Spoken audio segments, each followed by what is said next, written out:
Bon, après un duel francophone, on était sur un duel de niveau européen entre le Barça et le Bayern. Visiblement beaucoup de pro-Barça sur la chaîne. Les rouges et bleus se qualifient pour la suite. Troisième quart de finale. Aujourd'hui l'équipe 100% anglais. Liverpool ou Manchester United. Rendez-vous dans l'onglet communauté de la chaîne. L'équipe, j'espère que vous allez bien. Aujourd'hui on se retrouve pour le top 10 de la semaine. Un petit peu particulier aujourd'hui puisque c'est un sujet, attention, qu'on n'a jamais fait sur la chaîne et c'est rare. Non, puisqu'on est quand même habitué à revoir quelques concepts déjà faits par le passé, adaptés justement avec l'actualité. Aujourd'hui non, voilà, c'est un tout nouveau concept. On va parler de coups francs. Pas de Juninho, pas de Beckham, pas de Pirlo. En revanche, des défenseurs. C'est rare finalement. Pas tellement, on va le voir dans cette vidéo, que les défenseurs tirent des coups francs. Et je voulais qu'on voit en fait les plus beaux coups francs marqués par des défenseurs, qu'ils soient latéraux, centraux, défenseurs quoi, tout simplement. S'il y en a un là qui vous vient en tête directement, dites-moi c'est lequel dans les commentaires. En attendant, pour ceux qui étaient intéressés par l'investissement en bourse, je vous rappelle que je suis associé à First Trading, ce site de trading 100% gratuit, géré par une équipe de professionnels dans le milieu.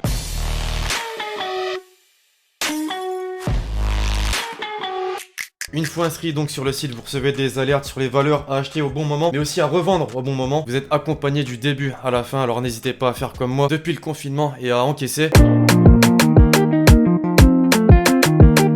Alors l'équipe, voilà, vous vous doutez que si je fais une vidéo pareil, c'est qu'il s'est passé un truc dernièrement. Hier en particulier en Liga, le championnat a repris et depuis il se passe pas mal de choses. Il y a encore une bataille là d'ailleurs à la tête du classement entre le Barça et le Real. Voir un championnat se disputer jusqu'à la toute dernière journée, c'est toujours plus intéressant. Maintenant, pour en revenir à hier, le Real recevait Mallorca à domicile, a remporté tranquillement son match de but à 0. Peut remercier donc Vinicius Junior, mais aussi un certain Sergio Ramos. Sergio Ramos, hein, je le rappelle quand même, ce joueur qui est capable de faire des 3 points sur penalty, mais aussi d'inscrire des coups francs pleine lulu. Zéro blague.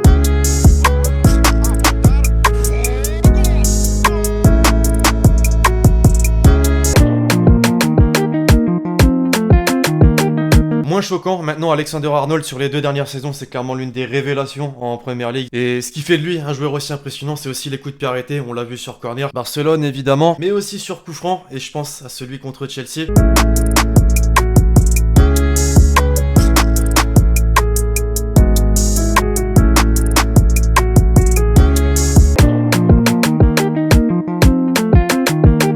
L'équipe, vous le savez maintenant, vous me connaissez dans les top 10, j'aime bien faire des petits clins d'œil à certaines parties de ma communauté, que ce soit pour un pays, pour un club. Bah, aujourd'hui en particulier, petit kiff à tous mes Parisiens. Faut remonter légèrement dans les souvenirs. Si je vous dis Dani Alves, si je vous dis premier match officiel, si je vous dis trophée des champions, bien sûr, il a eu des débuts tonitruants quand même avec le PSG.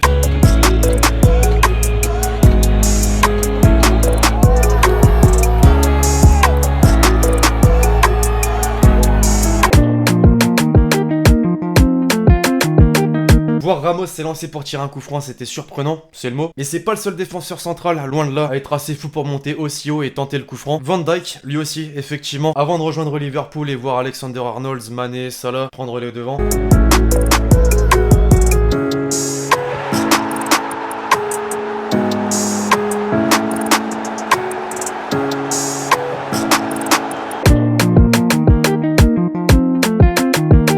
Les amis, le Brésil durant la Coupe du Monde 2014, d'accord, c'est l'humiliation 7-1 face à l'Allemagne, mais c'est aussi avant tout, avant cette qualification pour les demi, une victoire contre la Colombie grâce notamment à un coup franc de qui? Un certain David Luiz.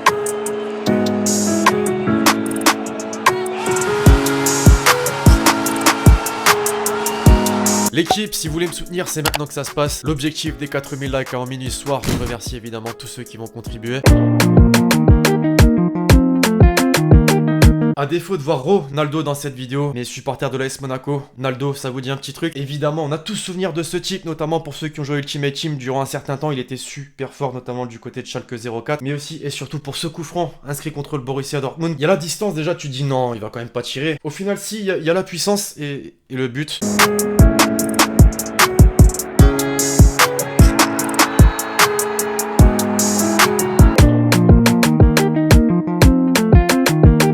L'équipe en temps normal, vraiment en temps normal, puisque tous les championnats n'ont pas forcément repris. Est-ce que vous suivez? Pas du tout, un petit peu régulièrement la MLS, le championnat nord-américain. Vraie question, non. Personnellement, je ne suis pas. En revanche, j'entends toujours parler de trucs surprenants, de buts spectaculaires. Aussi, on l'a vu avec Zlatan quand il est arrivé au Los Angeles Galaxy. Et justement, il y a d'autres mecs qui n'ont pas forcément un nom dans le football, mais qui ont fait parler. Et c'était le cas notamment d'un certain Jacob Glynn. Je le connaissais pas, mais son but, j'en avais déjà entendu parler. C'est un défenseur. Matez-moi le coup franc, vraiment.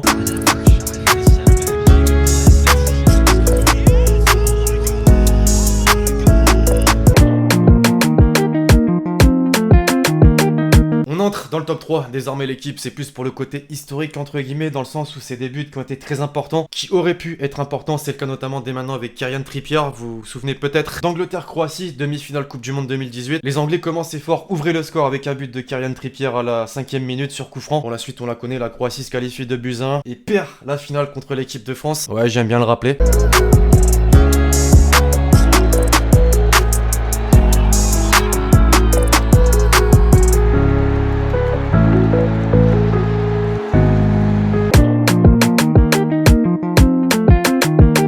Ronald Koeman, pour certains ça évoque quelque chose, pour d'autres un petit peu moins. Pourtant c'est quand même une des plus grandes légendes de l'histoire du football. Il a marqué son empreinte notamment au Barça, et surtout pour ses nombreux coups francs inscrits. On retiendra le plus important, celui inscrit lors de la finale de la Ligue des Champions 91-92. Dans les prolongations, le seul but, quand même faut le rappeler, du match.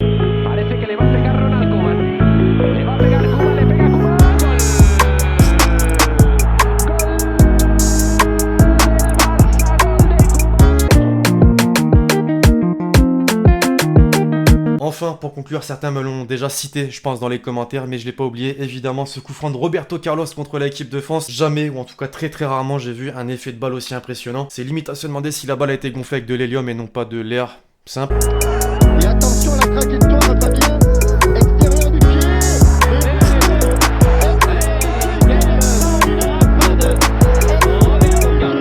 Bref, voilà l'équipe, c'est tout pour cette vidéo sur les plus beaux coups francs inscrits par des défenseurs au cours de l'histoire. J'espère vraiment que vous l'avez kiffé, je compte sur vous, c'est le cas pour lâcher le gros pouce bleu. Citez-moi dans les commentaires d'autres coups francs inscrits par des défenseurs justement que j'ai peut-être oublié dans cette vidéo. Puis d'ici là, on se retrouve très vite sur la chaîne pour de nouvelles vidéos. C'était Alexis. Ciao, ciao.